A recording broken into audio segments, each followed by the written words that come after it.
12 minutes after 8 o'clock on the early edition on CBC Radio 1, 690 AM, 88.1 FM in Metro Vancouver, streaming live on your CBC app. Well, about a month ago, the number of new COVID-19 cases in Ontario peaked around 600. The daily charts started to look optimistic as the curve began to flatten at around 300 new daily cases. But now, for the past 5 straight days, the new daily number of cases is above 400. And for her take, we've reached Dr. Jennifer Kwan, a family physician in Burlington, Ontario. Good morning to you, Dr. Kwan. Good morning, Stephen. How are you? I am well, thank you. Thank you for taking the time with us. And so the number of confirmed cases, well, the last jump we saw, the last reported numbers were an increase of 460. So 460 new COVID cases in Ontario. Do we know why that is? It definitely is concerning. One of the factors may be that Mother's Day weekend was just, recently, and we might be seeing fallout from that. We did also have a reopening in Ontario starting last Tuesday with gradual reopening of businesses. It may be too early to see consequences from that, but certainly we're going to be keeping a very close eye on the numbers over the next week or so. And do we know how much of this number can be attributed to an increase in testing? We've heard the Premier in Ontario talk about how he wants to see more testing, and we do know there are more people being tested. Yes, so we did have more tests maybe a couple of weeks ago, but unfortunately over the past week the numbers of testing have dropped again. We had about 8,000 tests today, so the increased number of cases is very unlikely to be because of the number of tests. We have also expanded our testing criteria. Previously, mild and asymptomatic cases could not be tested, but now they do qualify for testing. However, I think it's still too early for that to be a contributor for the number of cases. All right. Here in BC, in contrast, our numbers for Saturday, we saw 10 new cases of COVID-19. Are we doing things so much differently in British Columbia than they are in Ontario? Well, I've heard really great things about the public health leadership in BC, and you guys only have 2,500 cases while we have 25,000. So certainly I think you are doing something right. I'm also hoping from the federal government, I'm glad they made that announcement on last Wednesday about mandatory masks. So I'm not sure what your situation for the masks are in Vancouver, but we're hoping more people will use that in Ontario as part of the strategy to fight COVID as well. Now, Ontario reopened some businesses last Tuesday. That was the same day that BC reopened some businesses as we entered phase 2 of our pandemic plan. But again, just a few dozen cases have cropped up here, and compared to Ontario. I mean, was it too soon to open things up in Ontario?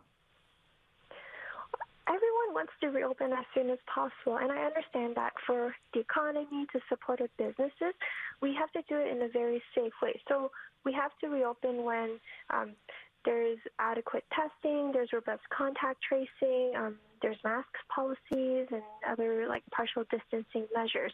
So compared to BC, when you're reopening at a much lower number of cases, I think we're going to find out in about a week if it was too soon or not here.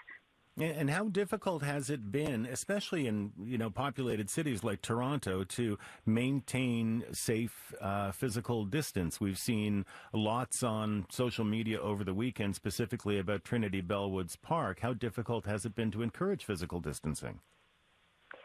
It definitely depends on which region of Ontario you're in.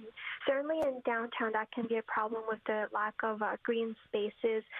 Some people may live in condos or apartments, so they're dying to get out. So that's understandable too.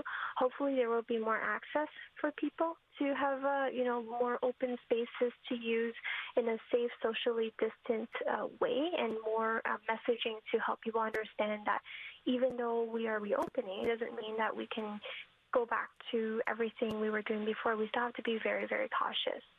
We've heard, of course, from Dr. Theresa Tam and now others about the value of wearing a mask because it keeps your droplets to yourself and the droplets of people around you to themselves.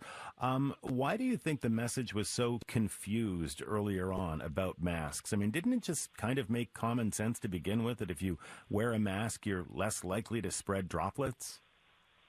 I agree with you. I'm from Hong Kong, so even very early on, we knew that masks are important. As soon as there was an outbreak, everyone puts on a mask, and in Hong Kong, the cases have been very well controlled.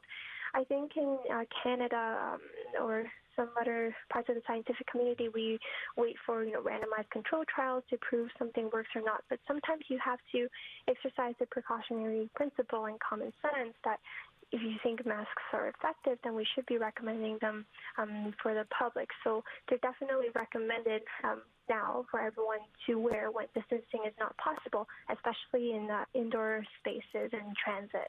And why didn't we get that message earlier, though? I mean, we had health officials telling us that, well, they don't offer that much protection. People aren't wearing them properly. You'll touch your face too much if you wear a mask. And now here we are, a couple of months later, in fact, being told that it's the best thing we can do if we can't maintain physical distance. Yeah, there is definitely emerging evidence. This has been a major issue. So there has been more studies and things like that to show that masks are protective for the wearer and for the other person. Now, for the wearer, it depends on the fabric and the type of the mask and how well or how properly it's being used. So hopefully that the messaging will get out there that this is a very strongly recommended protective measure for everybody. I want to ask you about the increased number of cases where Asian Canadians have been targeted. In fact, to the point where the Prime Minister has had to address it, and certainly our Premier has talked about it. We've seen an increase in anti-Asian hate crime. How does that make you feel as somebody from Hong Kong? That does make me feel very disappointed because personally I've, grown up in Canada and, we're all Canadians here. And I think in this situation, every single person in Canada is a Canadian and we need to work together to fight this, to demonstrate, our Canadian identity, our altruism, our care for one another, not to place blame on any specific person in Canada because we're not responsible here for things that may have happened in other places. So certainly I hope that people can, respect one another and help one another. And I know a lot of members of the Asian community have also stepped up to help contribute.